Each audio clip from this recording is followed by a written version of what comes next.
Processing শুরু হয়ে গেছে, মাংস ভেজে ই করে মশলা দিয়ে রেডি করা হয়ে গেছে। এবার ডেকে জামাই ষষ্ঠী স্পেশাল বিরিয়ানি ভাত দেওয়া। এটা হচ্ছে জামাই ষষ্ঠী স্পেশাল বিরিয়ানি।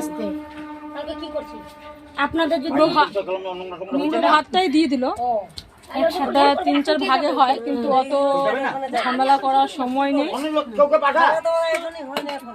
গেছে খাওয়া দাওয়ার আয়োজনটা হোক, তারপরে যা হয় না। গেছে তো সুশান্ত ফোন করে বলে দিচ্ছি জল চালানোর জন্য। কি জানি কি কইতেছে দিঘা, রান্নাঘরে পরিষ্কার করতে হবে। এবার বেরেস্তা দেওয়া হচ্ছে।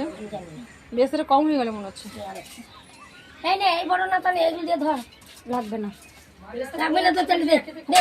বড় বড় না তাহলে গরমগুলো এত বড় বড় হাঁড়িগুলো ধরবি কি করে? এটা ঘুটিনি,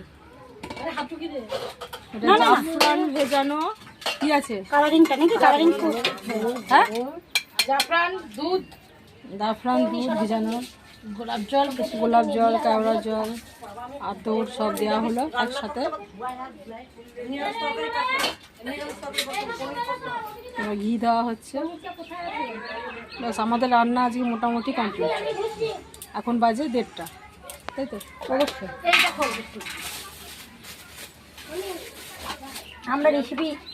আমাদের রেসিপিটা কেমন হচ্ছে কি জানি বলতে পারছি না। খেয়ে বলবো, এখন তো খাইনি, খেয়ে বলবো। আর কি আলু দেবো পনিরে? খাওয়া ছাড়া বলা যাবে না টেস্ট কি। আচ্ছা, এটা কি দেওয়া হলো? বিরিয়ানি মশলা। এই যে এই ঘিটা ওটা দিতে, পুরোটা দিতে, মশলাটা দিয়ে দে। আচ্ছা, ঘিটা ঘি ঢাল না, একটু ঢাল না, তাই ঢাল, ঘুরে ঘুরে ঢাল।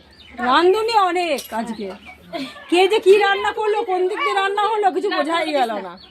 আমরা সব বোনরা মিলে আজকে রান্না কমপ্লিট করে ফেলেছি। না, ওটা 100 তো, এটা 50, ওটা 100 আছে। তাহলে ঠিক আছে, আর দিস না মা না বা আমি বুঝতে পারছি না, আমাকে ঠুকে দিল, বুঝলি তো? মা বলবে নুন তো ভাতে দিয়ে দিয়েছি। ভাত দেখ তো, সবাই একটু নুনটা দেখ তো ভাতে।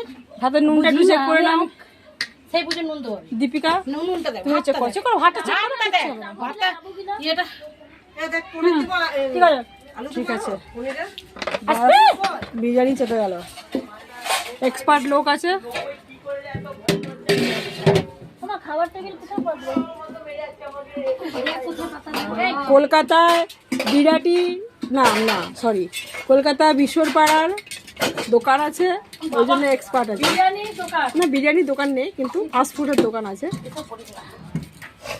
দেখে নিন, সবাই চিনে রাখুন। সবাই দেখে নিন, গরমে ঘেমে গেছি, খুব কষ্ট হয়।